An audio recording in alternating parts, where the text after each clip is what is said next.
two masses of 2 kg and 3 kg. Sir हाँ sir कहाँ पे शुरू कर रहा है सर? मैं अभी तक ज्वाइन किया। यही से शुरू कर रहे हैं। Two masses of 2 kg and 3 kg moving with speed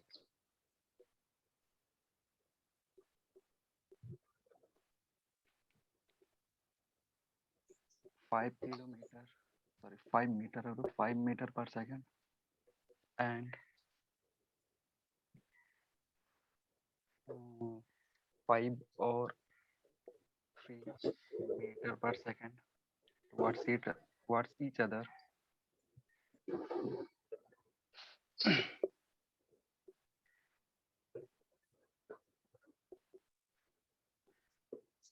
in opposite directions.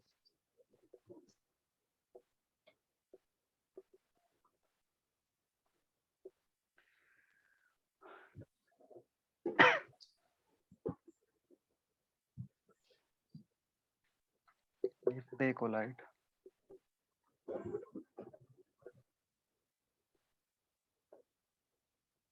plastically,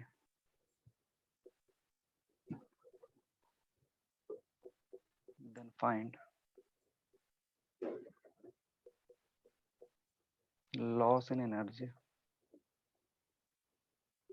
due to collision.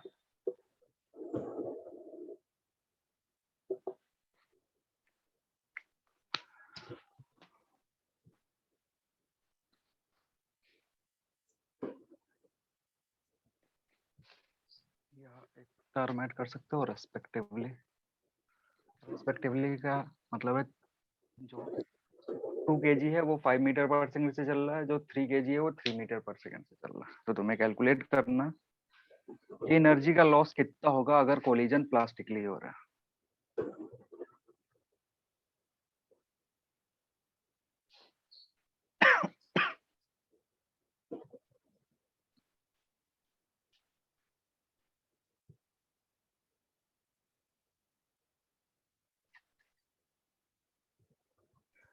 क्या 192/5? 192/5 यूनिट क्या होगा? जूल। बाकी लोग भी करेंगे।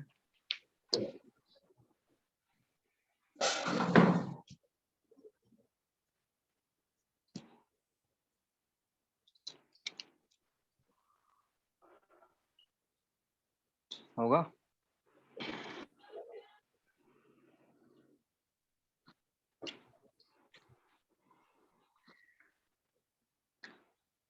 सबसे होना चाहिए।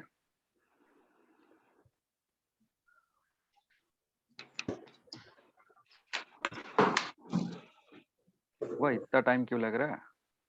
इतना टाइम लगने वाला क्वेश्चन है नहीं है।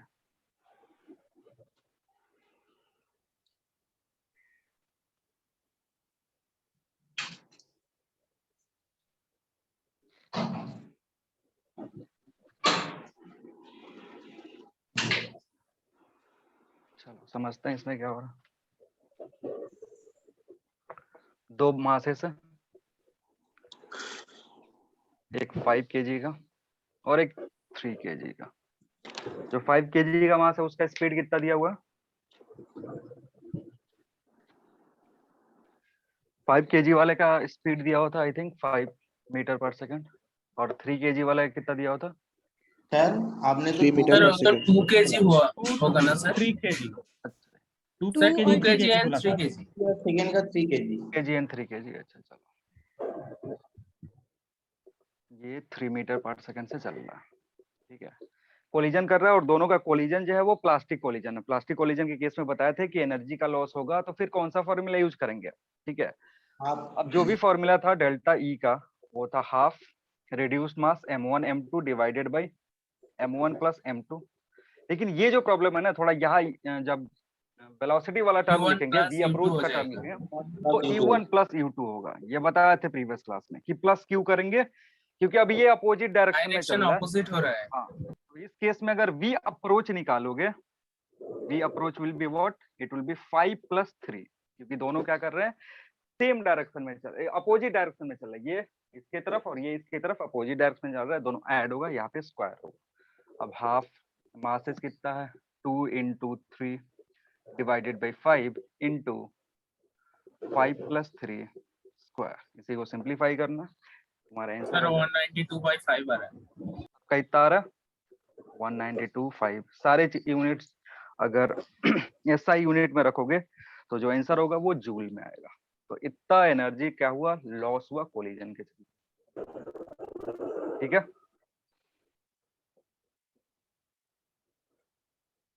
हटा दे।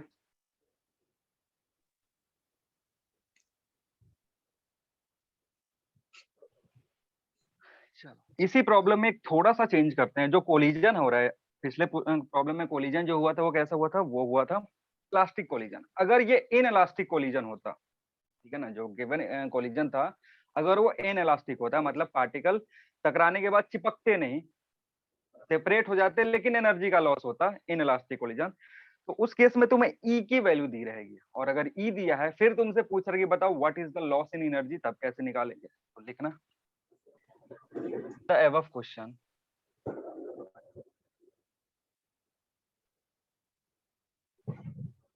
if the above question if collision is inelastic with a coefficient of restitution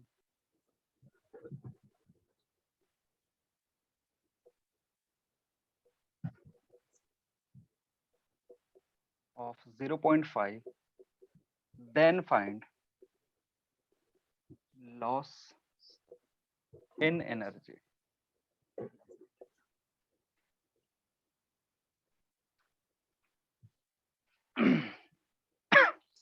अगर पिछले वाले क्वेश्चन में हम क्या करें, पिछले वाले क्वेश्चन में बस कोलिजन को कैसा कर दे रहे हैं, इनएलास्टिक कर दे रहे हैं, और इस केस में तुमसे पूछे कि लॉस बताओ कितने का हुआ, तो कैसे पता करोगे।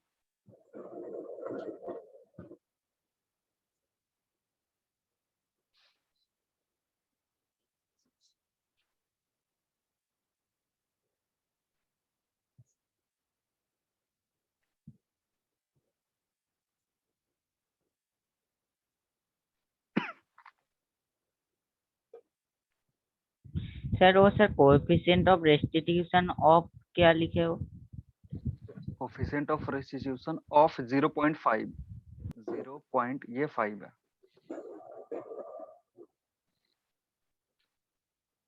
सर यहाँ से क्या वो कोएफिशिएंट ऑफ रेस्टिट्यूशन के साथ वो U1 U2 के साथ वो वीअपियरेंस निकालना पड़ेगा। अब देखो, इसका एक फॉर्मूला भी है, डायरेक्ट फॉर्मूला भी है, और अगर तुम्हें फॉर्मूला नहीं याद है तो फिर कैसे करोगे। फॉर्मूला तो याद है तो चलो कर लोगे आराम, ठीक है। लेकिन अगर तुम्हें फॉर्मूला नहीं याद होगा, मैंने क्योंकि अभी तक इसका फॉर्मूला बताया नहीं कि अगर कोलिजन इनएलास्टिक हो तो कैसे लॉस की एनर्जी लेंगे। मैंने बताया था प्लास्टिक कोलिजन होगा तो एनर्जी का लॉस कितना होगा, उसके लिए डायरेक्ट फॉर्मूला मैंने दिया था जो तुमने यूज करा हुआ है, ठीक है। इसके लिए इस क्वेश्चन के लिए अभी मैंने कोई डायरेक्ट फॉर्मूला बताया नहीं है, होता है डायरेक्ट फॉर्मूला, थोड़ा सा चेंज करोगे प्रीवियस फॉर्मूला में हो जाएगा। लेकिन अगर तुमको फॉर्मूला नहीं याद है तो फिर तुम्हारा नॉर्मल मेथड जैसे करते थे वैसे करेंगे। क्या करोगे, कोलिजन के बाद का वेलोसिटी निकालोगे, मतलब नॉर्मल सॉल्यूशन होता V1 निकालते कि V1 क्या है, V2 निकालते V2 क्या है, ठीक है। जैसे ही V1 V2 तुम्हें पता चल जाता, काइनेटिक एनर्जी इनिशियल, कोलिजन से पहले ही काइनेटिक एनर्जी और कोलिजन के बाद की काइनेटिक एनर्जी कैलकुलेट करते, फिर यहाँ से डेल्टा के ई निकाल लेते, है कि नहीं। अगर कोई फॉर्मूला तुमको याद नहीं है तो ऐसे करेंगे, ठीक है। अब ये जो प्रोसेस है ये थोड़ा टाइम टेकिंग है, जब इतना सारा चीजें कैलकुलेट करना है तो ये टाइम लेगा तुमको। अब इसके लिए एक डायरेक्ट फॉर्मूला भी है, वो फॉर्मूला भी याद रख सकते हो, इसमें थोड़ा सा चेंज करना पड़ेगा कि अगर कोलिजन कैसा हो, कोलिजन तुम्हारा इनएलास्टिक हो, तब एनर्जी का लॉस कैसे निकालते हैं। तो नोट में इसी के नीचे फॉर्मूला लिख सकते हो, loss in energy during inelastic collision.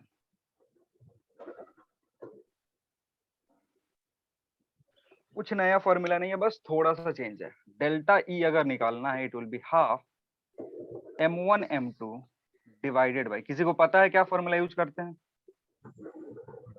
बोलो। माइनस ए। इतना तो था ही तुम्हारे पास। जब परफेक्टली प्लास्टिक कोलिजन हो रहा था या प्लास्टिक कोलिजन हो रहा था तो लॉस इन एनर्जी हम इस फॉर्मूला से निकाल रहे थे, है कि नहीं? अब कोलिजन कैसा हो गया? सर कोलिजन देखो ध्यान। सर 52.6 जूल 52.6 जूल जूल, ठीक है। तुमने नॉर्मल मेथड से निकाला या फॉर्मूला यूज करके? सर नॉर्मल मेथड से। कौन से? नॉर्मल मेथड से। नॉर्मल मेथड से। नॉर्मल मेथड से कर लिया, कोई बढ़िया है।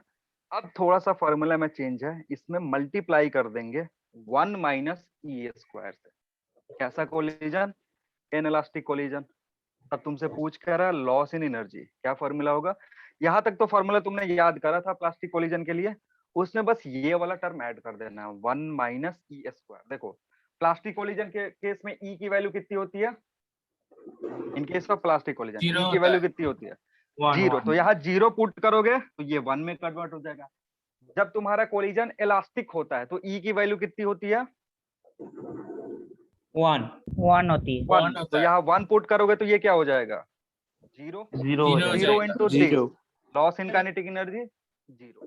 तो ये जो फॉर्मूला है ना, एक तरीके से ये यूनिवर्सल फॉर्मूला है। कोई भी कोलिजन हो तुम्हारा, किसी भी कोलिजन के लिए ये फॉर्मूला यूज कर सकते हो। अगर तुम्हें लॉस निकालना है तो, कभी भी लॉस निकालना होगा, ये फॉर्मूला यूज कर लेना।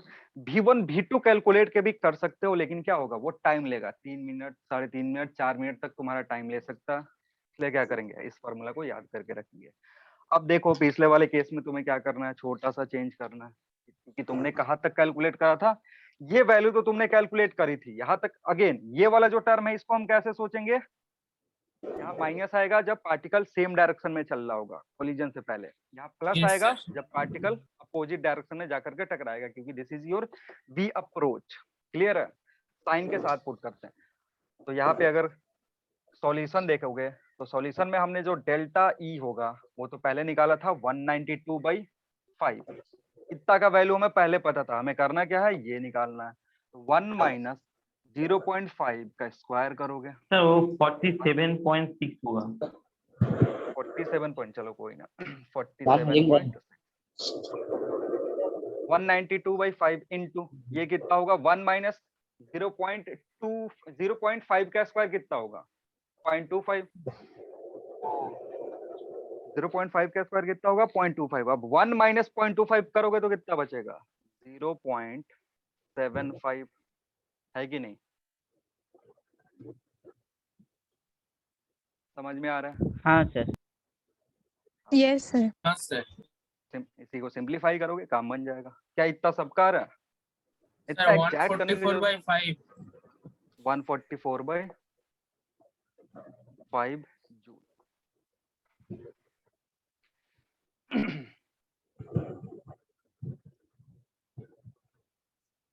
हो गया?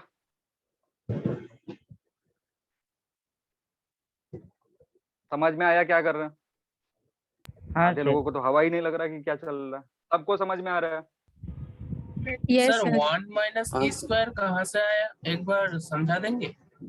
ये वही कैलकुलेशन से, कैलकुलेशन जब करोगे ना, calculation। देखो बता रहे।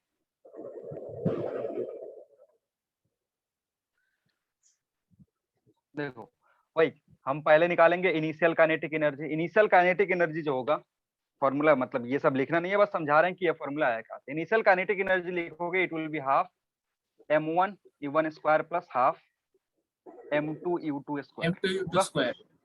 उसके बाद काइनेटिक एनर्जी जो फाइनल होगा, it will be half m1 v1 square plus half m2 v2 square. हाँ सर। अब डेल्टा काइनेटिक एनर्जी निकालोगे तो क्या करना है हमें, half m1 square minus v1 square लिख सकते हो। डेल्टा काइनेटिक हाँ एनर्जी सर, मास हाँ वाले को सर। एक हाँ साथ सर। करा, plus 1/2 m2 q2 square minus v2 square कर सकते हो, कर लेंगे। हाँ सर। अब यहाँ पे तुम्हें v1 और v2 की वैल्यू उठा करके पुट करनी होगी। v1 जो हम कैलकुलेट करेंगे, v2 जो हम कैलकुलेट करेंगे, उसको क्या करेंगे, यहाँ पे उठा करके पुट करेंगे।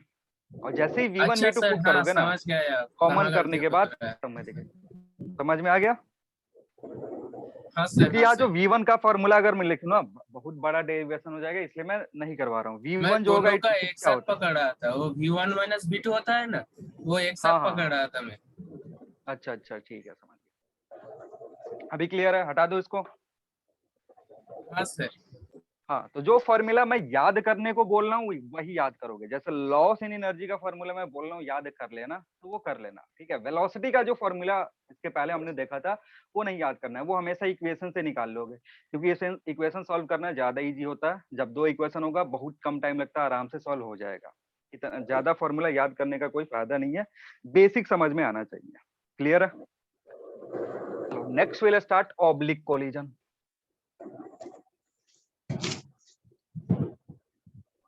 अब ऑब्लिक कोलिजन में क्या है ना, जो नीट और जेई मेंस लेवल तक ऑब्लिक कोलिजन का क्वेश्चन बहुत ही सिंपल आता है, ठीक है। क्योंकि जनरली इसमें देखोगे ऑब्लिक कोलिजन में अननोन होते हैं 4। कितने अननोन होंगे तुम्हारे पास?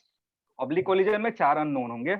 अब तुम ही खुद से सोच लो कि क्या जेई मेंस और नीट में कोई ऐसा क्वेश्चन दे सकता है जिसमें 4 अननोन हो? नहीं देगा।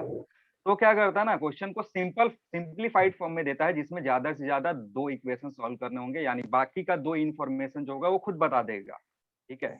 इसलिए तुमको 4 इक्वेशन सॉल्व करने की जरूरत नहीं पड़ेगी। 4 इक्वेशन सॉल्व किसको करना पड़ता है? जो एडवांस लेवल के होते हैं। मतलब बेसिकली अगर ऑब्लिक कोलिजन का बढ़िया क्वेश्चन बनना है तो वो एडवांस लेवल के लिए बनेगा। तुम्हारे लिए जेई मेंस और नीट वालों के लिए क्या बनेगा? सिंपल, जो इसका दो दो अननोन तुमको दे देगा, 2 अननोन कैलकुलेट करने को बोलेगा। 2 अननोन इसलिए देगा ताकि तुम क्या कर सको, इक्वेशन जो हो 4 से 2 में रिड्यूस हो जाए। अभी देखेंगे कैसे 4 इक्वेशन बन रहा है यहाँ पे, और उस 4 इक्वेशन को सॉल्व करने के लिए हम किस तरह से अप्रोच करेंगे, समझते हैं।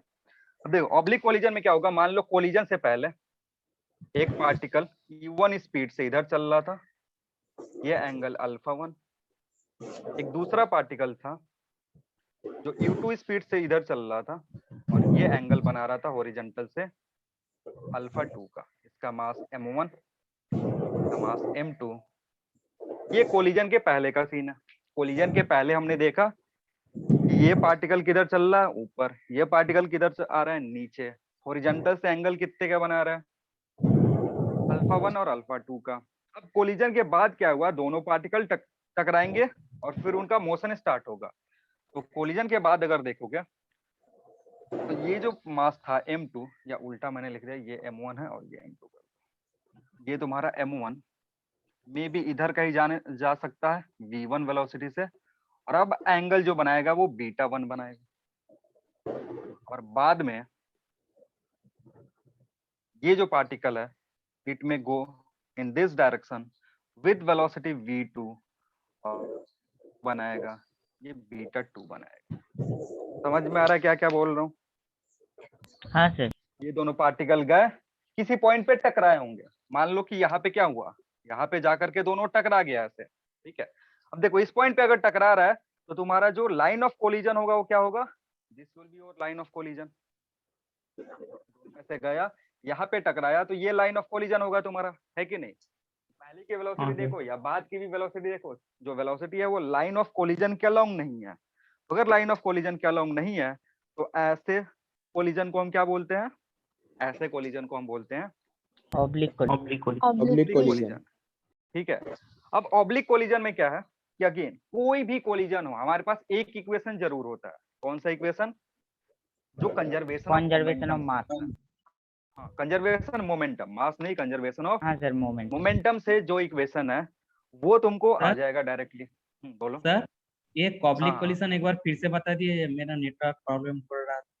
ऑब्लिक कोलिजन क्या है? ऑब्लिक कोलिजन मतलब ये तुम्हारा देखोगे, ये आके इससे टकराया, ये आके यहाँ पे टकराया, यहाँ पे पॉइंट ऑफ कांटेक्ट था। पॉइंट ऑफ कांटेक्ट पे अगर नॉर्मल डालोगे, that normal is what? Line of collision. अब पहले की वेलोसिटी देखो इन दोनों पार्टिकल में, क्या इस लाइन के अलोंग है? नहीं है। या इन बाद में देखोगे, बाद में भी क्या इनकी वेलोसिटी इस लाइन के अलोंग है? नहीं है। तो ऐसे कोलिजन को हम बोलते हैं ऑब्लिक कोलिजन। और ऑब्लिक कोलिजन में क्या होगा कि कोई भी कोलिजन हो, ऑब्लिक हो, हेड ऑन हो, इलास्टिक हो, एनालास्टिक हो, एक इक्वेशन, एक जो हमारे पास कंजर्वेशन है वो हमेशा रहता है, that is momentum of Conservation of linear conservation of momentum. ठीक है, कंजर्वेशन ऑफ लीनियर मोमेंटम क्या होगा? हमेशा हमारे पास होगा। और चूंकि इसमें क्या है ना, इसमें हमारे पास वेलोसिटी को हम 2 कंपोनेंट में ब्रेक करते हैं। जो भी वेलोसिटी यहाँ पे तुम्हें गिवन है उसको क्या करते हैं हम, दो पार्ट में ब्रेक करते हैं, one component along the line of collision and other component perpendicular to the line of collision. जब भी इस तरीके का कुछ मोशन होगा तो हम क्या करेंगे, वेलोसिटी को दो पार्ट में ब्रेक कर देंगे, एक किधर, along the line of collision, मतलब जिधर तुम्हारा लाइन ऑफ कोलिजन है उधर की तरफ ब्रेक कर देंगे, और दूसरा perpendicular to the line of collision. आ रही बात समझ में? अब ये जो दोनों कंपोनेंट है, ये जो दोनों कंपोनेंट है, यहाँ से क्या करेंगे, मोमेंटम कंजर्वेशन इक्वेशन लगाएंगे। एक यहाँ पे इंपॉर्टेंट चीज होता है कि जो भी तुम्हारा कंपोनेंट है, मोमेंटम कंपोनेंट है, लाइन ऑफ कोलिजन के परपेंडिकुलर, ध्यान से सुनना क्या बोल रहा हूँ, जो भी कंपोनेंट है मोमेंटम का, किसके अलोंग, लाइन ऑफ कोलिजन के परपेंडिकुलर, वो इंडिविजुअल पार्टिकल के लिए कांस्टेंट रहता है। समझना क्या बोल रहा हूँ, जैसे ये दो बॉडी थे टकराए, जब ये टकराते हैं तो एक दूसरे पे फोर्स किस डायरेक्शन में लगाते हैं, अलोंग द नॉर्मल या along the line of collision. अगर इंडिविजुअल पार्टिकल की बात करो तो ये पार्टिकल इस पे फोर्स लगा रहा होगा इधर की तरफ, और ये पार्टिकल इस पे फोर्स लगा रहा होगा इधर की तरफ, नॉर्मल फोर्स है, ठीक है, हाँ सर। लाइन ऑफ कोलिजन के अलोंग। तो जो कंपोनेंट, जो वेलोसिटी का कंपोनेंट इसके परपेंडिकुलर होगा, जो वेलोसिटी का कंपोनेंट इसके परपेंडिकुलर होगा, इसके चलते मोमेंटम आएगा। मान लो इसको मैं लिख रहा हूँ P परपेंडिकुलर। तो बताओ क्या ये फोर्स इस मोमेंटम को चेंज कर सकता है? नहीं सर। नहीं सर। ये जो फोर्स है, this force is perpendicular to the tangential force, एक तरीके से ये टेंजेंशियल फोर्स है, ठीक है। सिमिलरली अगर इसकी भी बात करोगे तो इस पे जो फोर्स लग रहा है, जो इंटरनल फोर्स लग रहा है, बॉडी के कोलिजन के चलते जो फोर्स लग रहा है, वो हमेशा किधर लगता है, that acts in the direction of line of collision, भले वो हेड ऑन कोलिजन हो या ऑब्लिक कोलिजन हो। जो फोर्स लगेगा एक दूसरे पार्टिकल पे, वो किस डायरेक्शन में लगेगा, लाइन ऑफ कोलिजन के अलोंग लगेगा, ठीक है। अब लाइन ऑफ कोलिजन के अलोंग जितने भी मोमेंटम है इंडिविजुअल पार्टिकल के लिए वही चेंज होगा, जो उससे परपेंडिकुलर वाला मोमेंटम है that will never change for individual particle. Individual मतलब अगर मैं बस इसकी बात करूं, सिस्टम की बात नहीं कर रहा हूं, बस अगर मैं इसकी बात करूं तो जो भी मोमेंटम कोलिजन के पहले परपेंडिकुलर डायरेक्शन में होगा, वही मोमेंटम कोलिजन के बाद भी परपेंडिकुलर डायरेक्शन में होगा। आ रही बात समझ में? हाँ सर। सर एक बार फिर से बता दीजिए। सर एक और बार बता दीजिए। फिर से बता सर, एक दूं, बार फिर से समझो। बता दीजिए। अब मैं तुम्ही से ही पूछूंगा, बस तुमको रिपीट करना। बॉडी कोलाइड किया, मान लो इस तरीके का कोलिजन हुआ कि यहाँ पे पॉइंट ऑफ कांटेक्ट है, नॉर्मल डालोगे, ये तुम्हारा line of collision, clear. Line of collision के अलोंग ही बॉडी एक दूसरे पे फोर्स लगाती है। तो अगर इस बॉडी पे फोर्स देखोगे तो ऊपर की तरफ, दूसरे बॉडी पे फोर्स देखोगे तो नीचे की तरफ, क्लियर है। अब इस बॉडी का समझना, इस बॉडी का दो मोमेंटम है, एक अलोंग दिस लाइन और एक परपेंडिकुलर टू दिस लाइन। समझ में आ रहा है? इस बॉडी का कितना मोमेंटम होगा, एक इस लाइन के अलोंग, क्योंकि इसके अलोंग एक हमने वेलोसिटी कंपोनेंट लिया है और इसके परपेंडिकुलर हमने एक वेलोसिटी कंपोनेंट लिया। मान लो इधर एक v1 हो गया और इधर तुम्हारा v2 हो गया। इस v1 v2 के चलते मोमेंटम आएगा दो डायरेक्शन में। देखो ये जो पैरेलल वाला मोमेंटम है, ये फोर्स इसके डायरेक्शन में लग रहा है, और ये जो मोमेंटम है वो इस पे टेंजेंशियल है। टेंजेंशियल मतलब 90 डिग्री का एंगल बना रहा है, क्लियर है? ठीक है। Yes sir. इस मोमेंटम के डायरेक्शन में कोई फोर्स लग रहा है, ये जो मोमेंटम है इसके डायरेक्शन में कोई फोर्स लग रहा है बॉडी पे? नहीं सर।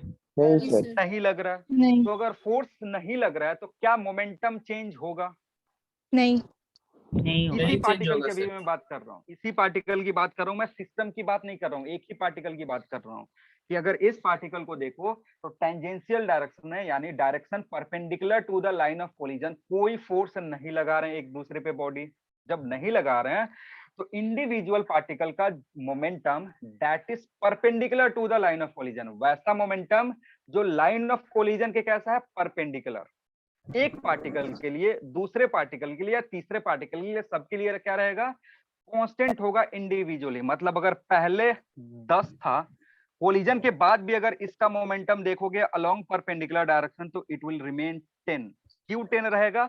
क्योंकि इस डायरेक्शन में कोई फोर्स ही नहीं लग रहा। फोर्स किस डायरेक्शन में लग रहा है, इधर की तरफ लग रहा है। ऊपर की तरफ. तो ये जो मोमेंटम है, ये पैरेलल वाला जो मोमेंटम है, मतलब जो लाइन ऑफ कोलिजन के अलोंग है, वो मोमेंटम चेंज होगा इंडिविजुअल पार्टिकल के लिए, but momentum which is in tangential direction वो चेंज नहीं होता इंडिविजुअल पार्टिकल का, दैट रिमेन कांस्टेंट। समझ में आया? तो ये पैरेलल वाला मोमेंटम तो चेंज होगा ना सर? पैरेलल वाला मोमेंटम चेंज होता है, तभी तो हम पैरेलल डायरेक्शन में मोमेंटम नहीं कंजर्व करते हैं। In that case we conserve momentum of whole system. जब पैरेलल वाले मोमेंटम की बात आती है तो हम पूरा सिस्टम कंसीडर कर लेते हैं, ठीक है ना। जब पैरेलल वाले मोमेंटम कंजर्वेशन की बात आती है ना, तो हम क्या करते हैं, ये दोनों मास एक बार कंसीडर कर लेंगे, इन that case internal force will go. जैसे ही दोनों को सिस्टम बना लिया तुमने, अब ये इंटरनल फोर्स इस इंटरनल फोर्स को नलिफाई कर देगा। In that case in parallel direction momentum of conservation of system is applied, not for individual mass, जो हम हेड ऑन में अप्लाई कर रहे थे। समझ में आ रहा है? सर जी हाँ सर। हाँ सर आपने सर पहले बोलो। क्या बोला था सर, पहले वो वेलोसिटी को सर दो पार्ट में किस किस पार्ट में डिवाइड कर दे? वेलोसिटी को डिवाइड करते हैं along the line of collision and perpendicular to the line of collision. जो भी वेलोसिटी है उसको दो पार्ट में ब्रेक करेंगे, along the line of collision and perpendicular to the line of collision. समझ में आया? हाँ तो सर। देखना, मैं एक चीज लिख रहा हूँ, तो अगर तुमको, बस यहाँ पे एक बार लिख रहा हूँ, ध्यान देना कि अगर तुमको मोमेंटम कंजर्व करना है, मोमेंटम कंजर्वेशन ऑफ सिस्टम, अगर सिस्टम का मोमेंटम कंजर्व करना होता है तो ये हम किधर करते हैं, along the line of collision.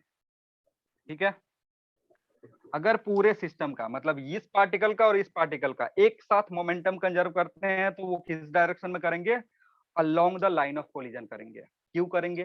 क्योंकि अगर दोनों को एक साथ सिस्टम लोगे देन इन पे लगने वाला इंटरनल फोर्स एक दूसरे को नलिफाई करेगा, और इन दैट केस जो भी तुम्हारा लीनियर मोमेंटम है कौन से डायरेक्शन में, along the line of collision, that will remain constant. अब दूसरी चीज क्या है जो मैं अभी समझा रहा था, मोमेंटम कंजर्वेशन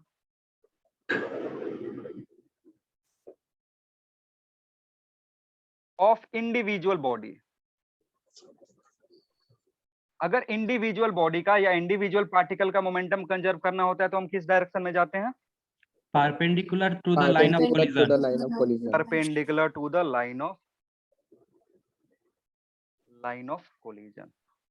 अब पिछले वाले केस में क्या हो रहा था, मतलब हेड ऑन कोलिजन में क्या हो रहा था, ये वाला चीज हमारे पास था ही नहीं।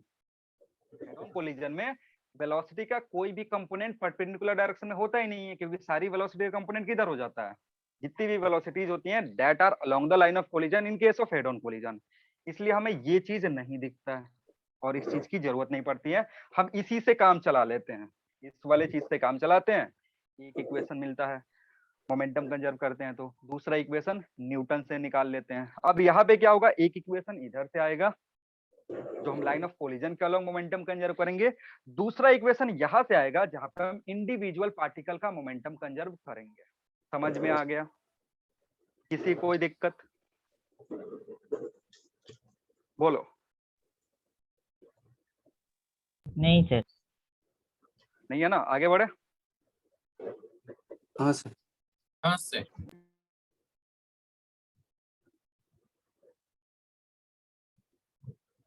चलो, तो जो भी डायग्राम मैंने ड्रॉ करा था उसमें एक बार देख लो, जो भी हमने डायग्राम ड्रॉ करा था उसमें वेलोसिटी के दो कंपोनेंट होंगे। मैंने बोला था, डायग्राम तुम्हें ड्रॉ नहीं करना है क्योंकि ये कर चुके हैं। मैंने बोला था कि ये दोनों जा करके यहाँ पे कोलाइड कर रहे हैं, मतलब लाइन ऑफ कोलिजन किधर है, this is your line of collision. बाद में क्या हो रहा था, ये इधर की तरफ मूव करने लग रहे थे, ये इधर गया, ये इधर गया, ये इधर टकराने के बाद इधर जाने लगा, ये इधर जाने लगा था। ये एंगल बना रहा था कितना, अल्फा 1, ये हॉरिजॉन्टल एंगल बना रहा था अल्फा 2, ये बीटा 1, ये बीटा 2। अब देखो जो मैंने डायग्राम ड्रॉ करा है, इस डायग्राम में लाइन ऑफ कोलिजन क्या है, वर्टिकल है। ठीक है, नहीं है कि हमेशा ऐसा ही होगा, मे बी क्वेश्चन के अकॉर्डिंग वो चेंज कर सकता है, लेकिन मैंने जो सिनेरियो लिया है इसमें लाइन ऑफ कोलिजन मैं किधर ले रहा हूँ, वर्टिकल डायरेक्शन में। तो ये जो वेलोसिटी है इसका दो कंपोनेंट हो सकता है कि नहीं, ये जो वेलोसिटी है हाँ सर। u1, इसका दो कंपोनेंट होगा, one in this direction that is u1 cos alpha 1, आया ना? एंड दिस वेलोसिटी, ध्यान से देख लो, this velocity is perpendicular to line of collision, है कि नहीं? ये जो वेलोसिटी है ये लाइन ऑफ कोलिजन के क्या है? परपेंडिकुलर है। सिमिलरली इसके पास एक और कंपोनेंट होगा, that is u1 sin alpha 1। क्या है तुम्हारा? u1 sin अल्फा 1 है, and this velocity is parallel to the line of collision. समझ में आ रहा है या ना? हाँ सर। Yes, sir, समझ वैसे ही इस पार्टिकल का दो कंपोनेंट होगा, एक इधर दैट इज u2, ये u2 है तुम्हारा, तुम उसी में लिख सकते हो जो पिछला वाला डायग्राम है उसी में। ये जो u2 है इसका एक कंपोनेंट u2 cos अल्फा 2, इसका इधर एक कंपोनेंट u2 sin अल्फा 2। और यार ध्यान से देखना, जो मैंने एंगल लिया हुआ है, जो भी मैंने एंगल लिया हुआ है वो हॉरिजॉन्टल डायरेक्शन से लिया हुआ है। कभी कभी सवाल में एंगल सीधे दे देता है लाइन ऑफ कोलिजन से ही। एंगल जब लाइन ऑफ कोलिजन से देगा तो वहां जो वेलोसिटी का कंपोनेंट है उस पर ध्यान देंगे। अगर इसी क्वेश्चन में वेलोसिटी अगर मैं लाइन ऑफ एंगल जो होता है वेलोसिटी का अगर मैं लाइन ऑफ कोलिजन से लेता तो एंगल अल्फा 2 यहाँ से बनता, और ये जो बनता अल्फा 1 यहाँ से बनता। ये सारी चीजें समझ में आ रही है? ऐसा नहीं फॉर्मूला रख लिए और एंगल जो है वो चेंज कर दिया। ध्यान से देखो, यहाँ मैंने रेफरेंस कौन सा लिया है? हॉरिजॉन्टल लाइन लिया है, और हॉरिजॉन्टल लाइन इसके परपेंडिकुलर है, ठीक है? यानी रेफरेंस ये जो अल्फा 1 है ये मैं लाइन ऑफ कोलिजन से मेजर नहीं कर रहा हूँ, ये मैं परपेंडिकुलर से मेजर कर रहा हूँ। अगर एंगल यहाँ से देता, यहाँ से देने का मतलब लाइन ऑफ कोलिजन से एंगल सीधे दे दिया, तब जो कंपोनेंट ब्रेक करोगे उसमें ये साइन कंपोनेंट हो जाएगा और ये कॉस कंपोनेंट हो जाएगा। समझ में आ रहा है क्या बोल रहा हूँ? Yes, हाँ sir. सर। हाँ सर। ठीक है ना? तो क्वेश्चन के अकॉर्डिंग समझ लोगे ऐसा। हाँ सर आपने सर इस क्वेश्चन में बोला कि line of collision perpendicular, line of collision vertical होगा। अगर सर लाइन ऑफ कॉलिजन किधर हो सर कैसे पता चलेगा? वो सवाल में दे के रखेगा तुमको, वो सवाल में बता देगा। जब भी तुमको ऐसे क्वेश्चन देगा ना तो तुमको डायग्राम प्रॉपरली बना करके देगा ताकि तुमको समझ में आ जाए कि where is the line of collision. Oblique collision का कोई भी क्वेश्चन होगा उसमें तुमको लाइन ऑफ कोलिजन बताएगा, ठीक है? तो Okay, उसके लिए sir. परेशान हाँ. मत हो, ठीक है? ये तो मैंने जस्ट समझने के लिए एक एग्जाम्पल लिया है, ऐसा नहीं कि हमेशा ऐसा ही होगा। ये जस्ट समझाने के लिए क्या क्या चीजें कैसे कैसे इक्वेशन आते हैं तो उसके लिए मैंने एक एग्जांपल लिया। ऐसा नहीं कि इसी को रट लेंगे कि जो भी क्वेश्चन आएगा इसी पे आएगा, नहीं। मेन तुम्हारा कंसेप्ट है और कंसेप्ट में कैसे यूटिलाइज कर रहा हूँ वो तुमको समझना है। सिमिलरली इसके भी दो कंपोनेंट, ये तुम्हारा V1, तो V1 का इधर कौन सा कंपोनेंट आएगा? V1 sin बीटा, हाँ बीटा 1, और इधर V1 cos बीटा 1। इधर ये अगर V2 है तो इधर आएगा V2 cos बीटा 2, और इधर यहाँ साइन कंपोनेंट। अब ये मतलब बोलना कि सर मुझे कंपोनेंट लेना ही नहीं आता। सर कंपोनेंट लेना नहीं आता होगा तो कुछ नहीं कर सकते हैं, क्योंकि वेक्टर में बताए थे कि इसकी जरूरत पड़ती है तो अच्छे से समझ लेना कंपोनेंट कैसे लेते हैं। इतना हो गया। अब हमने यहाँ पे क्या करा ना, अभी तक हमने क्या करा है, जस्ट वेलोसिटी को दो कंपोनेंट में ब्रेक करा है, one along the line of collision and other perpendicular to the line of collision. समझ में आ गया? अब यहाँ से क्या करेंगे, यहाँ से इतना करने के बाद हम तीन मोमेंटम का इक्वेशन लिख सकते हैं। ये तुम्हारा m1 और ये तुम्हारा m2, अगेन ये m1 और ये m2।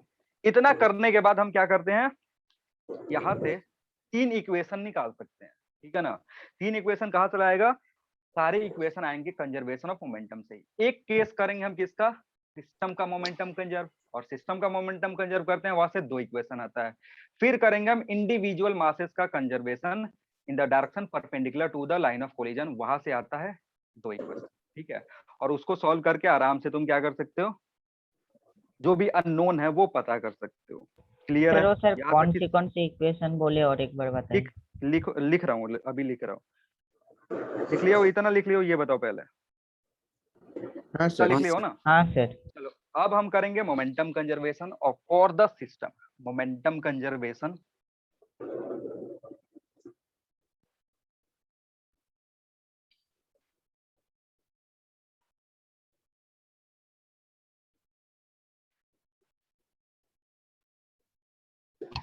अगर सिस्टम का मोमेंटम कंजर्व करते हो, सिस्टम का मोमेंटम कंजर्व करने का क्या मतलब होता है?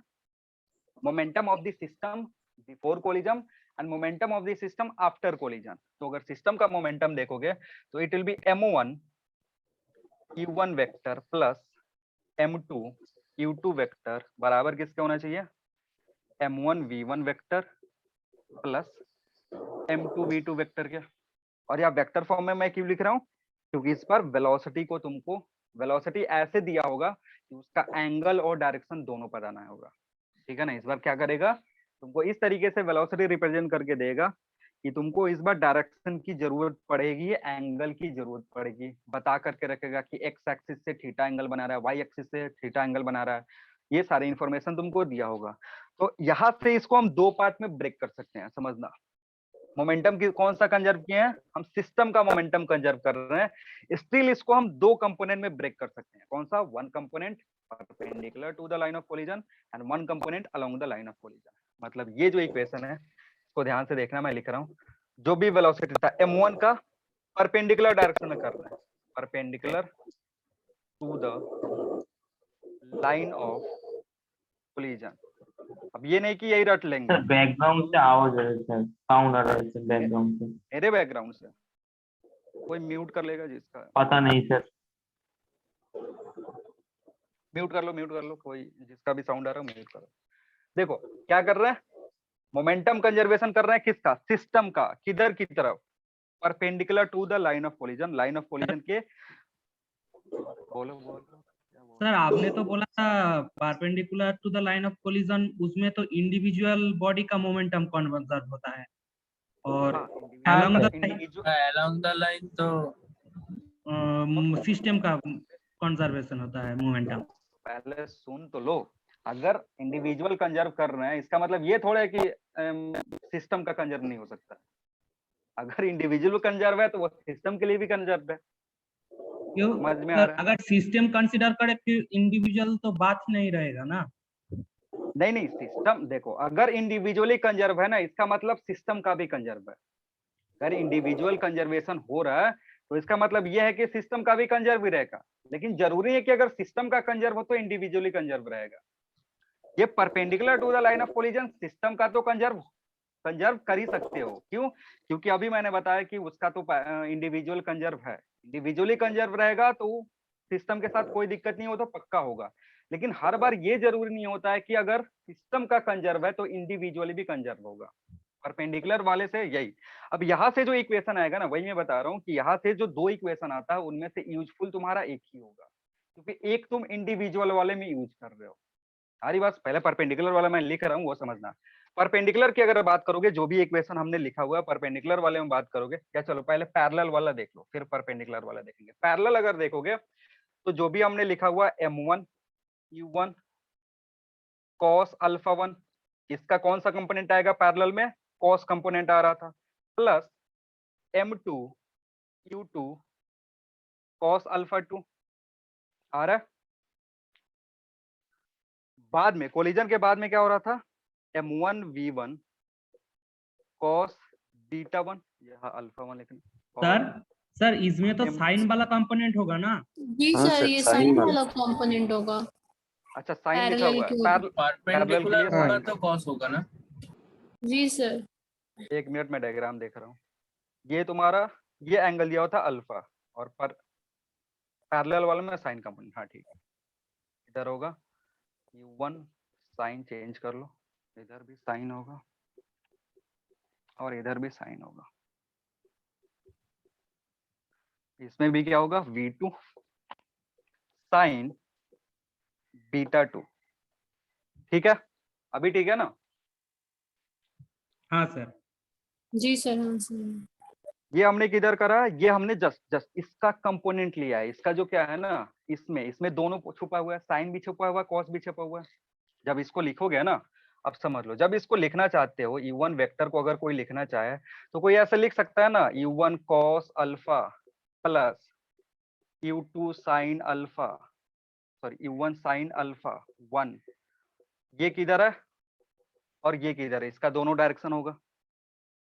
इसको तुम इस कंपोनेंट को ऐसे ब्रेक कर सकते हो कि नहीं कर सकते हो, u1 वेलोसिटी को ऐसे ब्रेक करके लिख सकते हो। इतना समझ में आ रहा है कि हम u1 को इस फॉर्म में ब्रेक कर सकते हैं।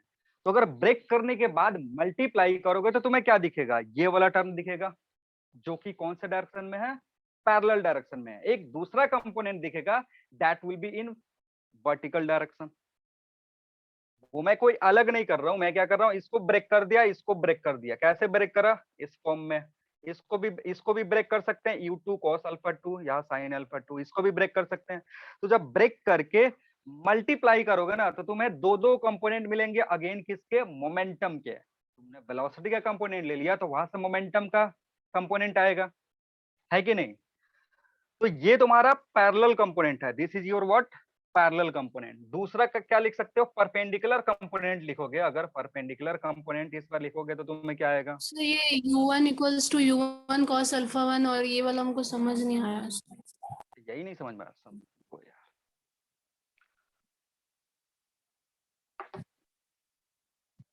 ये x कंपोनेंट है, ये y कंपोनेंट है, ये तुम्हारा u है, थीटा। अगर मैं ux लिखूंगा तो कितना होगा, ux की वैल्यू कितनी होगी, सर ये u cos ux theta. cos theta plus uy sin theta. नहीं ux इतना होगा, uy जो होगा वो कितना होगा, u sin थीटा। u कितना sin u theta. sin theta हाँ। अब अगर कोई लिखे mu वेक्टर, तो mu वेक्टर को तुम ऐसा लिख सकते हो ना, u cos theta i cap plus u sin theta j cap, लिख सकते हो ऐसे। जी सर। अगर i डायरेक्शन में मोमेंटम की बात करें, कोई बोलेगा बताओ pi कितना है, तो तुम कितना लिखोगे, mu cos mu theta cos i cap. cos theta i cap. जी Okay. अगर इफ आई कैप, ये जो आई कैप है, अगर मैं बोलूं ये कोलिजन के लाइन के अलोंग है, या फिर maybe it is perpendicular to the collision of line, वही चीज तो मैं इधर लिख रहा हूँ। वही चीज का एक तरीके से मैंने क्या बोला था, ये कोलिजन हो रहा, ये तुम्हारा लाइन ऑफ कोलिजन है। इधर की तरफ अब मोमेंटम के जितना भी जो भी मोमेंटम का कंपोनेंट है मैंने ऐसे लिखा हुआ है।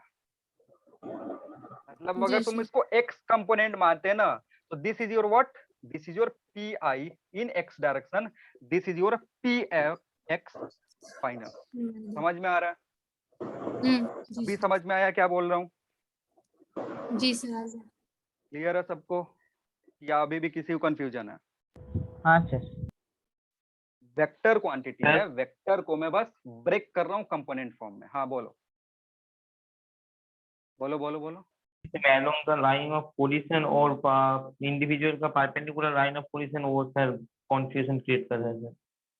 अरे तो अभी अभी उस पे पहुंचने तो दो, उस इक्वेशन पे पहुंचने दो, तब बताऊंगा। अब परपेंडिकुलर कंपोनेंट अगर लिखोगे, it will B m1 q1 cos alpha 1 plus m2 q2 cos alpha 2, यहाँ m1 v1 cos बीटा 1, और इधर आएगा m2 v2 cos बीटा 2। ठीक है, अब ये जो दोनों इक्वेशन कहा था, इस ऊपर वाले का कंपोनेंट फॉर्म में ब्रेक करा, मतलब along the line of collision, perpendicular to the line of collision में ये दो कंपोनेंट तुमको मिलेंगे। ठीक है, और ये कहाँ से आया, जब हमने सिस्टम का मोमेंटम कंजर्व किया। तो हमारी बात समझ में इतना क्लियर है। मान लो अभी उसको भूल जाओ, जो भी मैंने इंडिविजुअल वाला था उसको भूल जाओ।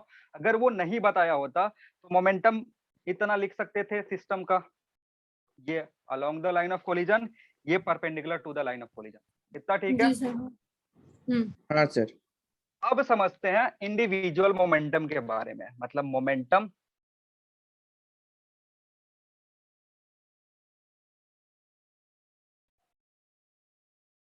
Of particles along tangential direction. इसको टेंजेंशियल डायरेक्शन भी बोलते हैं, टेंजेंशियल डायरेक्शन, या फिर ब्रैकेट में लिखते हो perpendicular to line of collision. Sir board धुंधला दिख रहा है। सबको दिख रहा है? नहीं बस सर, तुम्ही ठीक को? दिख रहा है। नहीं सर, हमारा तो ठीक है। सही हो जी जाएगा सर, ठीक तुम्हारा भी, दिख रहा है। नेटवर्क तुम्हारा कहीं सर? थोड़ा सा करना होगा। हाँ बोलो। सर आप जब वो पहले से लिखा है momentum conservation of system along the line of collision, तो आप जो कराए थे इसमें वो तो सर होगा था अलोंग और परपेंडिकुलर दोनों भी हो सकते सर, दोनों भी तो होगा वो मोमेंटम क्या conservation of system. Sir momentum conservation of system जो आप बोला था ना, और आप लिखा था along the line of collision, वो तो सर दोनों भी लिखना चाहिए, एलोंग और perpendicular to the line of collision. किस में?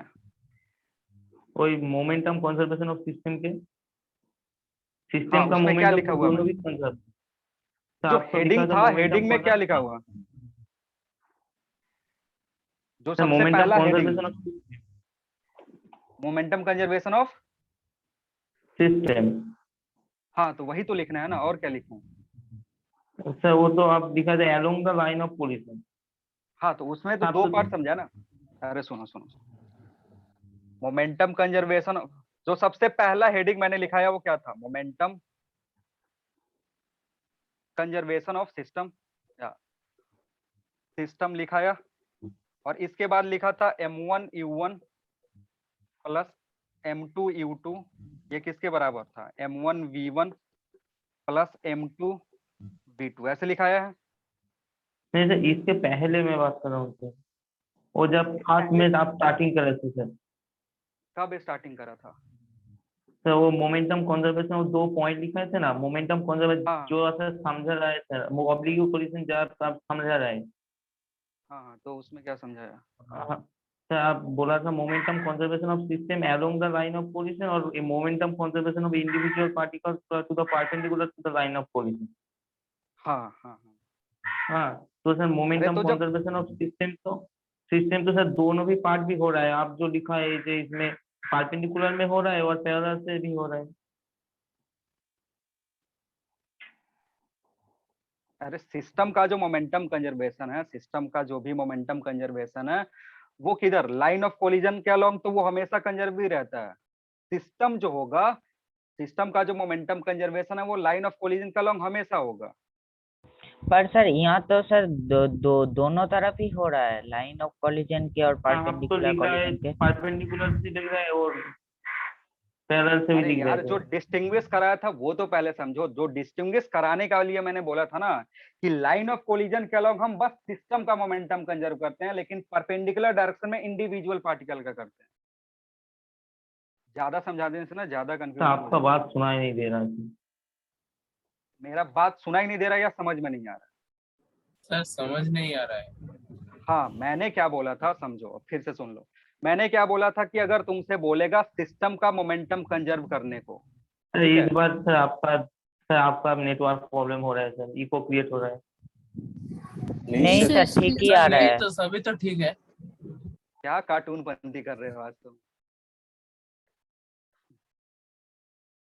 हाँ ठीक है अभी। हाँ सर हाँ ठीक है। सर। हाँ सर। हाँ, तुमको जो सवाल पूछ रहे हो वो सुनाई दे रहा है? समझो क्या बोल रहा हूँ। मैंने क्या बोला कि अगर सिस्टम का मोमेंटम तुमको कंजर्व करना है, सिस्टम का जो मोमेंटम कंजर्व करना है, वो जनरली जो भी हम अभी तक का सिचुएशन देखे थे वो कहाँ देखे थे? लाइन ऑफ कोलिजन के अलोंग देखे थे कि सिस्टम का मोमेंटम कंजर्व कर रहे हैं, ठीक है? और नेक्स्ट बात क्या है कि जो दूसरा चीज है कि अगर तुम्हें लाइन ऑफ कोलिजन के अलोंग नहीं करना, जैसे अगर परपेंडिकुलर डायरेक्शन में जाना है तो परपेंडिकुलर डायरेक्शन में तुम इंडिविजुअल पार्टिकल का कर सकते हो ओनली। आ रही बात समझ में? जब पूरा सिस्टम कंसीडर कर लोगे ना तो उधर डायरेक्शन की कोई जरूरत ही नहीं है। अगर पूरा सिस्टम एक साथ कंसीडर कर रहे हो तो जो भी फोर्स होगा वो अपने आप कैंसिल आउट हो जाएगा, क्योंकि वो इंटरनल फोर्स है। तो उस केस में लाइन ऑफ कोलिजन या तुम परपेंडिकुलर डायरेक्शन करो, उससे कोई दिक्कत नहीं है। जो मेन चीज था वो दूसरा लाइन जो नीचे मैंने यहाँ लिखाया था, वो क्या कह रहा था कि अगर तुमको इंडिविजुअल पार्टिकल का सिस्टम कंजर्व करना है तो किधर होगा तुम्हारा? That will be always in the direction perpendicular to the line of collision. आ रही बात समझ में? अब उसमें सर तुमको क्या कंफ्यूजन है ये बताओ। हाँ सर आपने तो ये भी मुझे, मैंने जब पूछा आपने तो यही बताया था कि अगर इंडिविजुअल का कोलिजन में परपेंडिकुलर लाइन में कोलिजन अगर मोमेंटम कंजर्व रहेगा तो सिस्टम के दौरान भी तो वो कंजर्व रहेगा। हाँ, वही तो। अगर हाँ पूरे सिस्टम का अगर इंडिविजुअली, पूरे मतलब जो भी सिस्टम है अगर इंडिविजुअली कंजर्व है तो वो फाइनल के लिए कंजर्व नहीं होगा क्या? हाँ सर, वही वही वो वही तो समझ मैं नहीं बोल पा रहा हूँ। रहा। अरे भैया जब सर समझो, सुनो सुनो, अभी चुप रहोगे, सब कोई चुप रहेगा, समझो मैं क्या बोल रहा हूँ। मैंने क्या बोला कि मोमेंटम, अभी हम परपेंडिकुलर डायरेक्शन में बात कर रहे हैं, ध्यान से सुन लो। परपेंडिकुलर डायरेक्शन में देखा हमने momentum, perpendicular direction perpendicular to the line of collision, अगर इनिशियली इसका 10 होगा तो इसका भी 10 होगा। परपेंडिकुलर डायरेक्शन में अगर इसका मोमेंटम 10 होता तो इसका भी मोमेंटम 10 होगा कोलिजन के बाद, कंजर्वेशन ऑफ मोमेंटम से। इंडिविजुअल पार्टिकल का कोलिजन, हाँ या ना? हाँ सर। समझ में आया? Yes sir. अब उसकी बात करते हैं, अगर इसका मोमेंटम इनिशियली 20 होता, अगर इसका जो मोमेंटम होता वो इनिशियली कितना होता, 20 होता, तो बाद में भी इसका मोमेंटम कितना होगा, 20 होगा। समझ में आया? हाँ सर। Yes sir. तो इंडिविजुअली कंजर्वेशन इसे को कहते हैं। अब इसके बाद क्या कर रहे हैं, अगर सिस्टम का लोगे तो सिस्टम का कितना आएगा, 30 कोलिजन के पहले, सिस्टम का कितना आ रहा है कोलिजन के बाद, 30। तो क्या ये कंजर्व नहीं है? समझ में आ रही है? हाँ सर, अभी कंजर्व है। अरे जब जब इंडिविजुअली कंजर्व होता है ना, तो वो सिस्टम के लिए बताने की जरूरत है ही नहीं, वो हमेशा कंजर्व रहेगा, वो कॉमन सेंस है।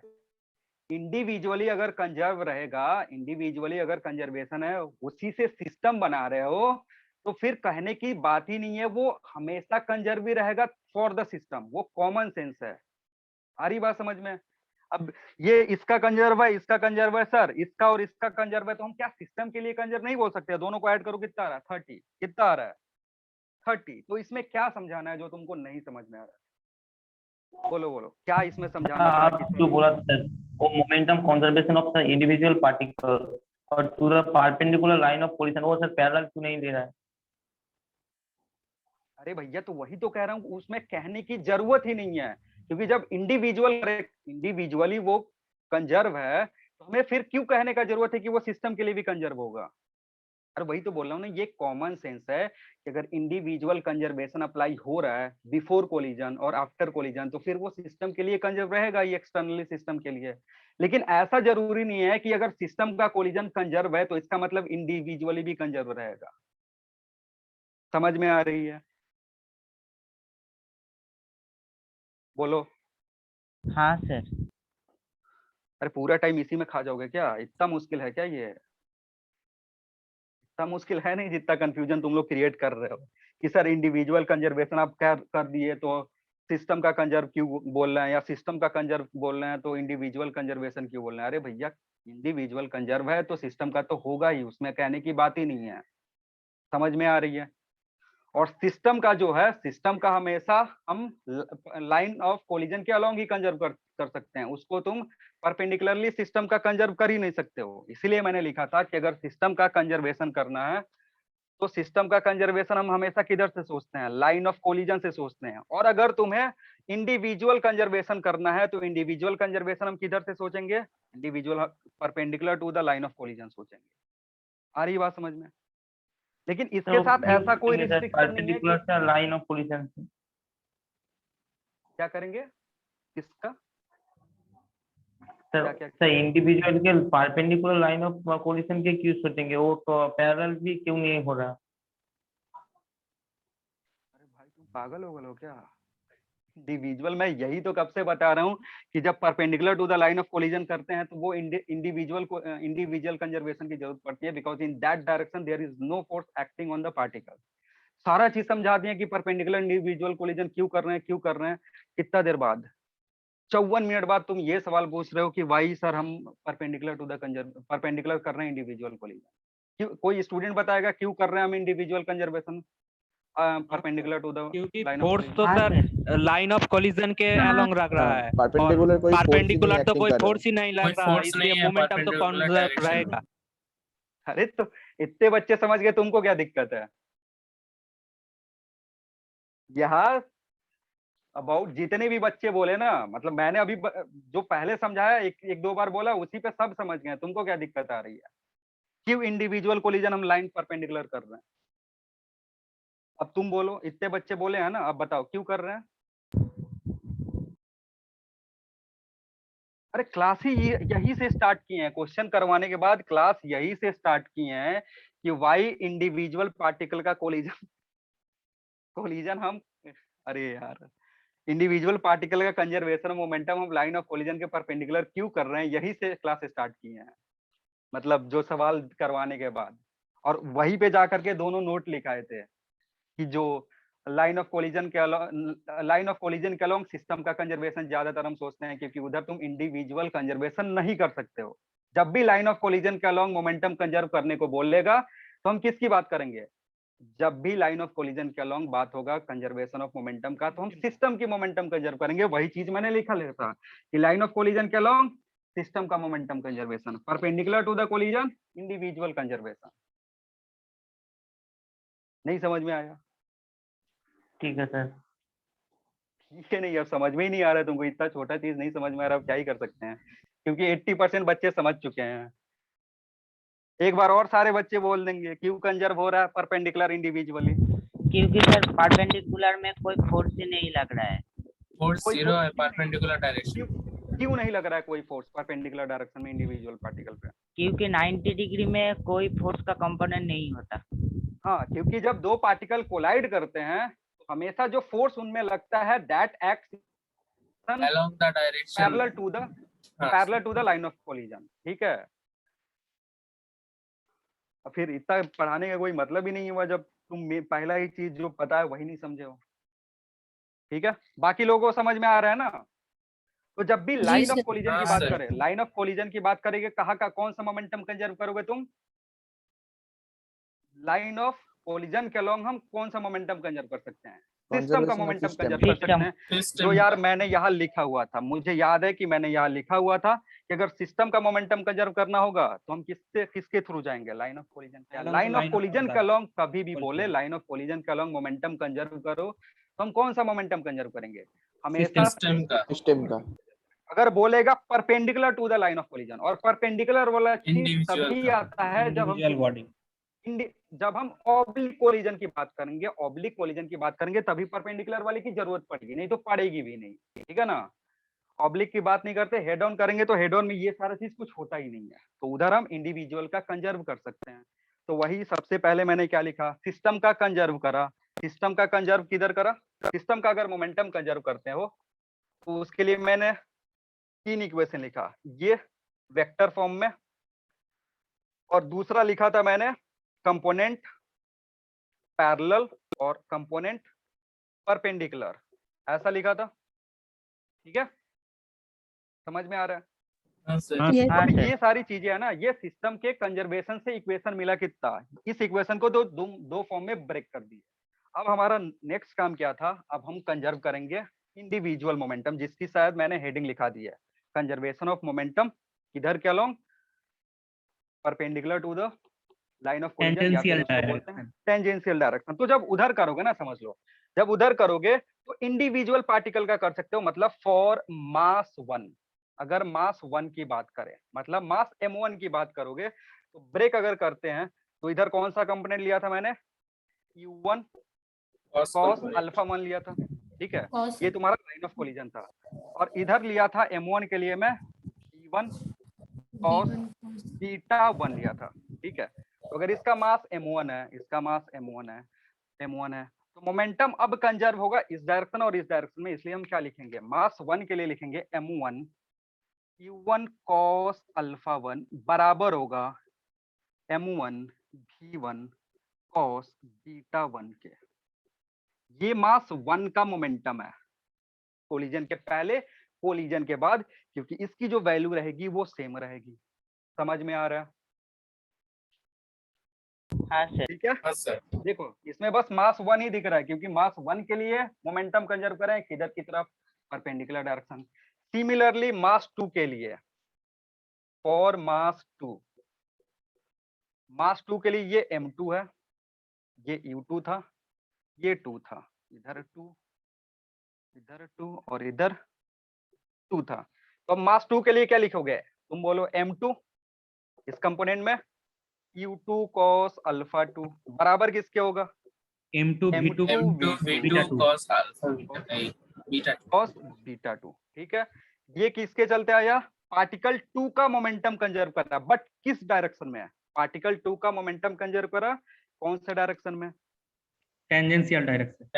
टेंजेंशियल डायरेक्शन में। तो ये हमें मिला इंडिविजुअल कंजर्वेशन से। समझ में आ गया?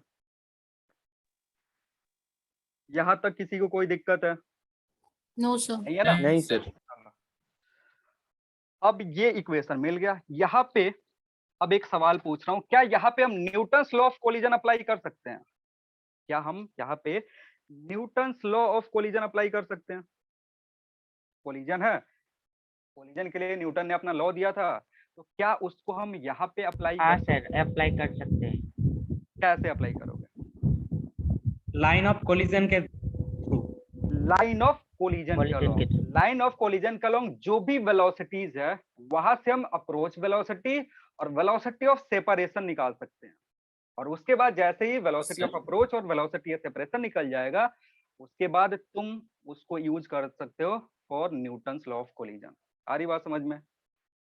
क्लियर है? हाँ सर। हाँ सर। तो कोई नया बच्चा आ गया होगा तो वो तो भाग ही जाएगा सच में, क्योंकि इतना कंफ्यूजन क्रिएट हुआ है। कोई नया नहीं ना आ गया आज, क्योंकि स्ट्रेंथ ज्यादा लग रहा है। कोई है जिसका पहला क्लास है ये? हाँ सर। तुम्हारा पहला क्लास है, समझ में आ रहा है तुमको? हाँ सच में समझ में आ रहा है? झूठ आ रहा बोलो, है। सच सच बोलो। साथी बोल रहा हूँ, साथी बोल रहा हूँ। सच बोल रहे हो, चलो ठीक है। कोई अगर नहीं समझ में आया तो भी कोई दिक्कत नहीं, इस क्लास को छोड़ देना, बाद में समझते रहना।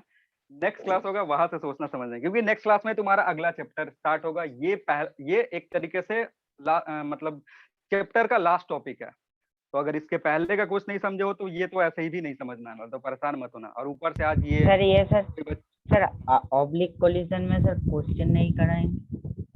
पब्लिक कराएंगे ना, कराएंगे। तो तुम्हारा थ्योरी ही खत्म नहीं हुआ। अब लिखोगे न्यूटन्स लॉ, इसी में न्यूटन्स। सर यहाँ पर तो सर 5 इक्वेशन आ गया। कहा? उस दोनों इक्वेशन में एक जो इक्वेशन है ना, हाँ, और वाला 2 इक्वेशन है, उसमें जो तुमने दिखा ना पैरेलल वाला कंपोनेंट, ठीक है, वो एक इक्वेशन है अलग से। दूसरा जो इक्वेशन है ना, जो हमने परपेंडिकुलर डायरेक्शन में लिखा है, ठीक है ना, परपेंडिकुलर डायरेक्शन में जो इक्वेशन लिखा हो ना, एक्चुअली उसमें 2 पार्ट ब्रेक हो गया है, क्योंकि उसी का इधर आ गया है। क्योंकि मैंने बोला था ना इंडिविजुअल अगर कंजर्व है, हाँ। अगर कंजर्व है तो सिस्टम का ये जो इक्वेशन मैंने लिखा वो और जो पिछला वाला इक्वेशन लिखा था, वो दोनों एक दूसरे पे डिपेंड करने लगते हैं। और एक दूसरे पे डिपेंड करते हैं तो इसलिए उन दोनों को एक काउंट करते हैं, 2 काउंट नहीं करेंगे। समझ में आया क्या बोल रहा हूँ? हाँ सर। तुमने मोमेंटम कंजर्व करा होगा ना, मैंने उसको 2 पार्ट में ब्रेक करा। समझ गया। एक ही काउंट करते हैं, 2 काउंट नहीं करते हैं, क्योंकि इंडिविजुअल अगर कंजर्वेशन है तो सिस्टम का भी कंजर्व होगा। वो मैंने बहुत बार बोल दिया, मेरा खुद दिमाग खराब हो गया, इतना बार मैंने उसको बोला है। समझ में आ गया? अब Newton's law of collision apply करेंगे, लेकिन इसमें क्या करेंगे, थोड़ा सा ध्यान लेंगे। हमेशा हम किधर अप्लाई करते हैं? Always along the line of collision. Along the line of collision. along the line of collision। जब लाइन ऑफ कोलिजन देखोगे तो जो मैंने पर्टिकुलर एग्जांपल दिया है उसके अकॉर्डिंग, अगेन फॉर्मूला नहीं रट लेंगे, जो मैंने लिखा हुआ है उसके अकॉर्डिंग अगर देखोगे, that is E is equal to, line of collision का लॉन्ग क्या था? V2 sine beta 2 V1 sine beta 1 divided by Q1 cos था या साइन था? साइन, सब साइन सर। साइन था, साइन। साइन होगा। Q2 साइन अल्फा 2, ये लिखेंगे हम किसके लिए? ये लिखेंगे न्यूटन्स के लिए। लेकिन इसमें ध्यान से देखो, हाँ, कौन सा कंपोनेंट आ रहा है? इसमें वही कंपोनेंट आ रहा है जो लाइन ऑफ कोलिजन के अलोंग है। कौन सी वेलोसिटी लेंगे? लाइन ऑफ, ये ऊपर वाला क्या है? ये ऊपर वाले को हम क्या बोलते हैं? Velocity of separation. याद हो गई है सबको? और ये क्या होता है? Velocity of approach. ठीक है, इसको कभी भी हम परपेंडिकुलर डायरेक्शन में अप्लाई नहीं करेंगे। ठीक है, अब ये तुम्हारा चौथा इक्वेशन होगा। ऊपर एक इक्वेशन, नीचे दो इक्वेशन मिला हुआ, तो 2 3, और ये तुम्हारा चौथा इक्वेशन। 4 इक्वेशन। अब 4 अननोन सॉल्व हो जाएंगे इजीली, क्योंकि अगर यहाँ पे ध्यान से देखोगे तो ना तो तुम्हें V1 पता है, ना तो V2 पता है, और बीटा 1 और बीटा 2 नहीं पता है। तो कितने अननोन हुए तुम्हारे? 4 अननोन। 4 अननोन हुए। 4 अननोन इक्वेशन। तुमको लग रहा होगा सर इक्वेशन 5 है, नहीं, उसमें एक इक्वेशन जो है वो डिपेंड कर रहा है दूसरे इक्वेशन पे, तो इसलिए उसको एक काउंट करेंगे, दो काउंट नहीं करेंगे। समझ में आया? क्लियर है? हाँ सर। हाँ हाँ सर। सर। जी सर। अब किसी को कंफ्यूजन हो तो बोल दो, यहाँ तक किसी को कोई कंफ्यूजन हो तो बोल दो। नहीं है? अब बताओ 4 इक्वेशन क्या सॉल्व कर पाओगे तुम? अगर 4 अननोन दे दिया, 4 इक्वेशन दे दिया तो तुम सॉल्व कर पाओगे? हाँ सॉल्व सर। होगा, हाँ सर। लेकिन 10 मिनट से कम में नहीं होगा। 10 मिनट से कम में कर सकते हो? तो अगर 10 नहीं मिनट से सर। कम में नहीं होगा तो एक बात तो पक्का है कि नीट में ऐसा 4 इक्वेशन सॉल्व करने वाला क्वेश्चन आ ही नहीं सकता। जिनमें ऐसा क्वेश्चन देगा, मे भी कुछ ऐसा कंडीशन दे देगा जहां से क्या हो जाए, 2 अननोन अपने आप गायब हो जाए। अगर 2 अननोन गायब हो गया तो बचेगा कितना अननोन? 2 अननोन। इक्वेशन की कितनी जरूरत पड़ेगी? 2 इक्वेशन। सॉल्व कर सकते हो। सेम चीज जेई मेंस में भी हो सकता है। जेई मेंस में भी क्या होगा, 2 इंफॉर्मेशन तुमको दे देगा, मे बी β1 बता करके रख सकता है, v2 बता करके रख सकता है, और दूसरे पार्टिकल का एंगल और उसकी वेलोसिटी तुमसे पूछ सकता है। समझ में आ रही है बात? क्लियर है? हाँ सर।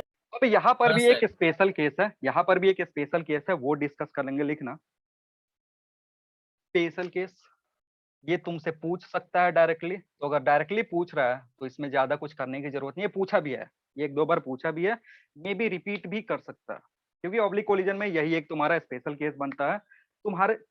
तुम जिस लेवल पे हो उस लेवल के लिए लिखना। इन oblique collision, in oblique collision, in oblique collision,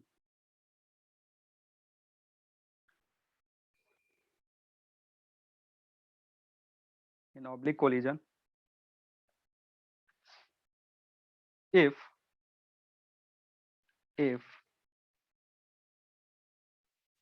line of collision, in oblique collision, if line of collision known, if line of collision in known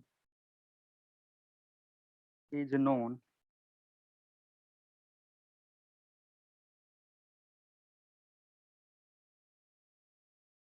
is known,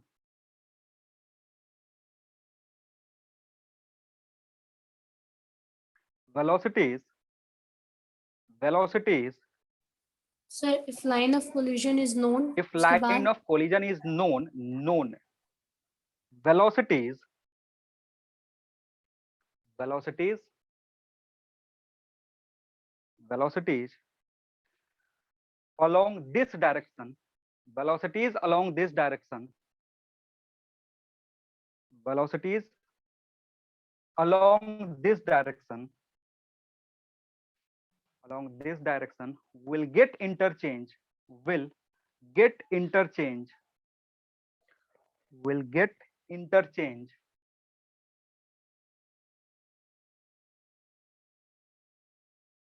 will get interchange for identical masses, for identical masses,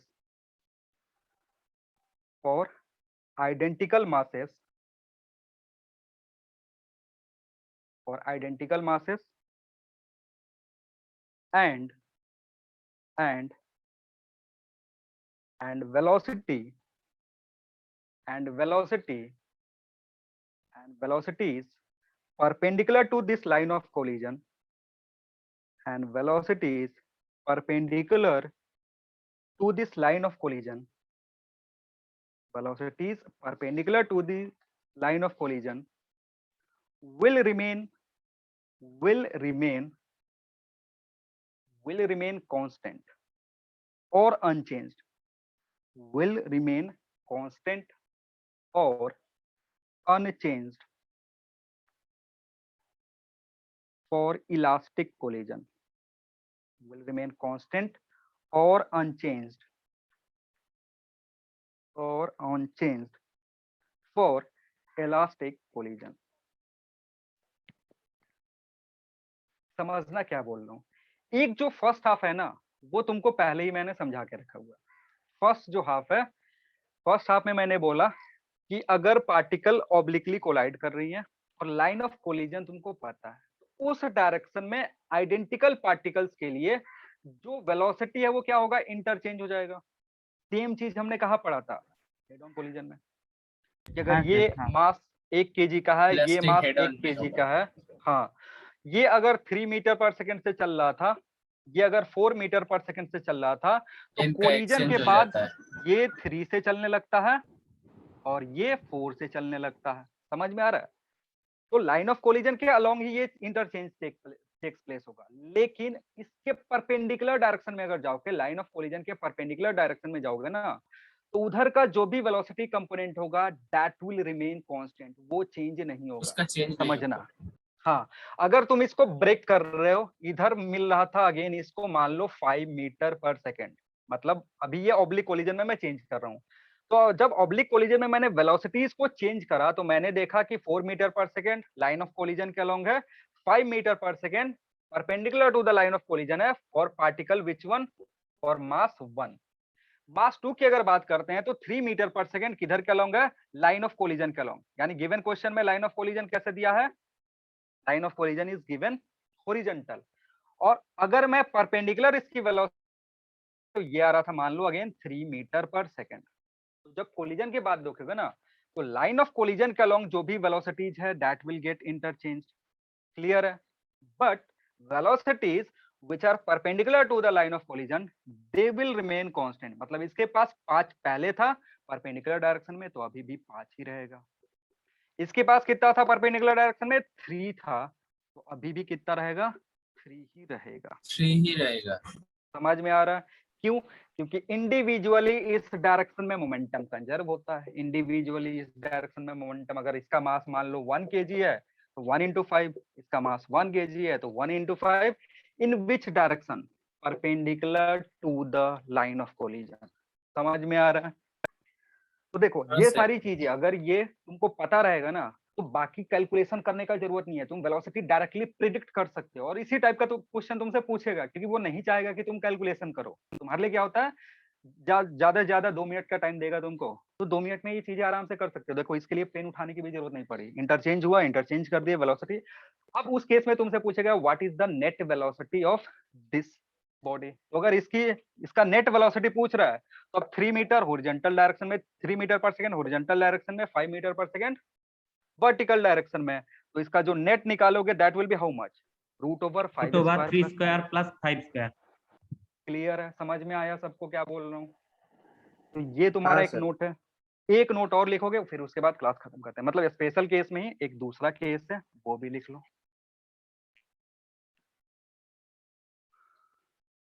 लिखना, if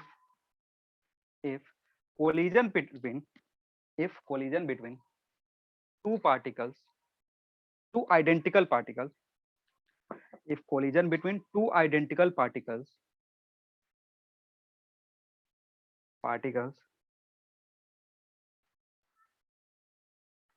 is oblique elastic collision, if collision between two identical particles,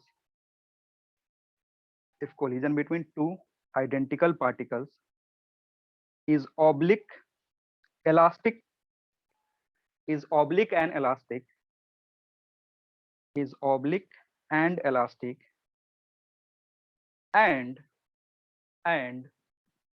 one of them is at rest initially, and one of them is at rest initially,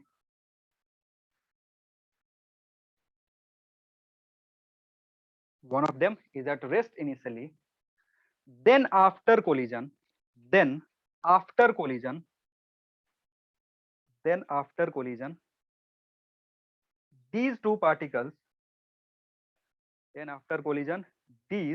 two particles,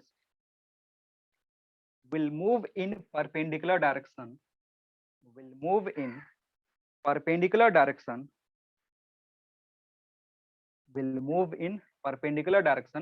to each other,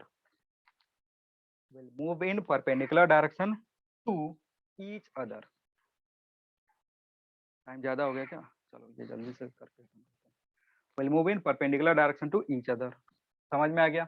मतलब ये भी एक special case है। इस type का अगर तुमसे कोई प्रॉब्लम दिख रहा है, समझना, कह रहा है कि एक पार्टिकल चल रहा है, दूसरा पार्टिकल जो है वो रेस्ट में है, ठीक है, ये रेस्ट में था, इसका मास 2 kg, इसका भी मास 2 kg। ये जाकर के इससे टकरा गया। टकराने के बाद जब ये दोनों चलना शुरू करेंगे, टकराने के बाद ये और ये दोनों चलना शुरू करेंगे, तो क्या हो रहा है, जब चलना शुरू करेंगे ना, तो जब इनके बीच में एंगल देखोगे, अगर मान लो ये वेलोसिटी ये इधर की तरफ जा रहा है और ये इधर की तरफ जा रहा है, तो दोनों में जो एंगल होगा, ये जो एंगल बनेगा, इसको पीछे एक्सटेंड करके लिख सकते हैं, तो ये 90 डिग्री का बनेगा। समझ में आ रही है बात? क्लियर है? क्या बोल रहा हूँ, समझ में आया? ये पार्टिकल चल रहा है, मान लो ये u वेलोसिटी से चल रहा था, जा करके इससे टकरा गया, ये रेस्ट में है, इसका भी मास 2 kg, इसका भी मास 2 kg। ये कंडीशन होना चाहिए, आइडेंटिकल बॉडीज होनी चाहिए। जब ये टकराएंगी, टकराने के बाद जब जो मोशन स्टार्ट होगा ना, उस ड्यूरेशन में इन दोनों के वेलोसिटी के बीच में अगर एंगल देखोगे, दैट विल बी 90 डिग्री। समझ में आ रहा है? यानी यहाँ भी तुमको एक इंफॉर्मेशन दे दिया। तो अगर तुमको बता दिया कि अगर ये हॉरिजॉन्टल से 30 डिग्री का एंगल बना रहा है, तो बताओ दूसरा जो पार्टिकल है वो हॉरिजॉन्टल से कितना डिग्री का एंगल बनाएगा? 60 ये डिग्री। पार्टिकल हॉरिजॉन्टल से 60 30 डिग्री डिग्री। बना रहा है, तो ये पार्टिकल कितना बनाएगा? 60 डिग्री। ये तुमको कब पता चला? जब ये कंडीशन तुमको याद रहेगा तो। अगर नहीं याद रहेगा तो फिर तुमको वो सारा कैलकुलेशन करना पड़ेगा। कैलकुलेशन करने के बाद फिर से यही मिलेगा, इतना ही कैलकुलेट करोगे कि हाँ एंगल सर 60 डिग्री आया। तो उससे बढ़िया है कि जो भी स्पेशल केस है वो कम से कम ध्यान में रखेंगे, क्योंकि वो बहुत ज्यादा टाइम बचाता है, वहां से सॉल्व करते हैं। क्लियर है? समझ में आया सबको? किसी को कंफ्यूजन है? सर हाँ बोलो।